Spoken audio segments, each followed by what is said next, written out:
ये गड्ढा नर्क का दरवाजा है और जब तुम इसके अंदर की आवाज सुनोगे तो तुम रात में सो नहीं पाओगे। दरअसल ये इंसानों द्वारा बनाया गया सबसे गहरा गड्ढा है जो रशिया में है और ये 12.2 किलोमीटर गहरा है। इसकी शुरुआत 24 मई 1970 में हुई थी, पर 15-16 साल बाद 1995 को इसका काम अचानक से रोक दिया गया और यहाँ से चालू हुई कंस्पिरेसी थ्योरीज। गवर्नमेंट ने तो बोला कि इसको फंडिंग की वजह से रोका गया है, पर लोगों के बीच जो सबसे ज्यादा माने जाने वाली थ्योरी है वो ये है कि इन्होंने गलती से नर्क का दरवाजा खोल दिया था, क्योंकि जब इस गड्ढे में एक ऑडियो डिवाइस डाला गया तो कुछ ऐसी आवाजें रिकॉर्ड हो गई जिसने सबके होश उड़ा दिए।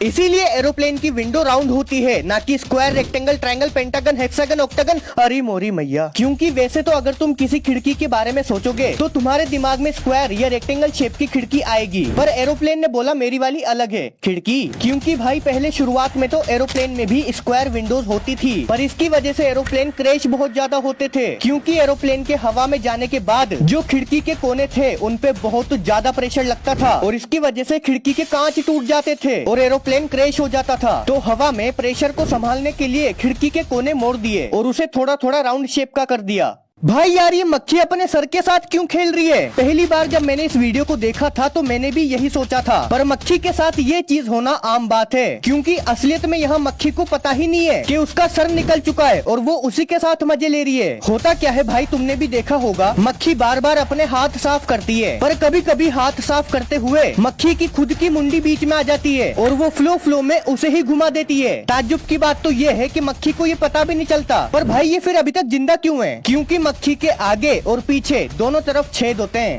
सांस लेने के लिए। तो मक्खी अभी इमीडिएट तो नहीं सोचे हैं मरने का, पर सोचेंगे थोड़ी देर बाद। मैं गारंटी देता हूँ कि इस वीडियो को देखने के बाद तुम तुम्हारे खाने के तरीके को चेंज कर दोगे। देखो, जब भी हम खाना खाते हैं ना तो वो खाना ईसोफेगस यानी फूड पाइप से होता हुआ अपने पेट में जाता है, पर ईसोफेगस के पास में ट्रेकिया होता है जिसे विंड पाइप बोलते हैं। तो जब हम खाना निगलते हैं ना तो ये विंड पाइप बंद हो जाता है ताकि खाना इसमें ना चला जाए। पर कई बार जब हम जल्दी जल्दी खाना खाते हैं तो हमारे शरीर के मसल्स कंफ्यूज हो जाते हैं और खाना गलती से विंड पाइप में चला जाता है और इसकी वजह से कई बार तुमने नोटिस किया होगा कि खाना खाते वक्त हमें एकदम से खांसी आ जाती है। तो अगर ये चीज तुम्हारे साथ बार बार होती है, मतलब तुम खाना जल्दी जल्दी ही खाते हो, तो तुम्हें आगे चल के बहुत बड़ी दिक्कत भी हो सकती है और बीमारी भी हो सकती है सांस लेने से रिलेटेड। क्या तुमने कभी सोचा है एस्केलेटर के साइड में ये ब्रश क्यों होते हैं? जूते साफ करने के लिए? अरे कोई इतना गलत कैसे हो सकता है भाई? वैसे मैं भी ये सोचता था, पर वो छोड़ो। इस ब्रश को स्कर्ट डिफ्लेक्टर बोलते हैं, क्योंकि ये एक तरीके से हमारी सेफ्टी के लिए होता है। इस ब्रश और सीढ़ियों के बीच में एक छोटा सा गैप होता है जिसे स्कर्ट बोलते हैं और उसके नीचे सारी मशीन चल रही होती है एस्केलेटर की। तो अब ये ब्रश हमें रोकता है कि हम पाँव ज्यादा पास में ना रख दे उस गैप के, वरना हमारे जूते के फीते या और कुछ भी उसमें उलझ सकता है और फिर उलझते ही एस्केलेटर तुम्हें ऐसा घुमाएगा तुम्हारा सारा जूस निकाल देगा।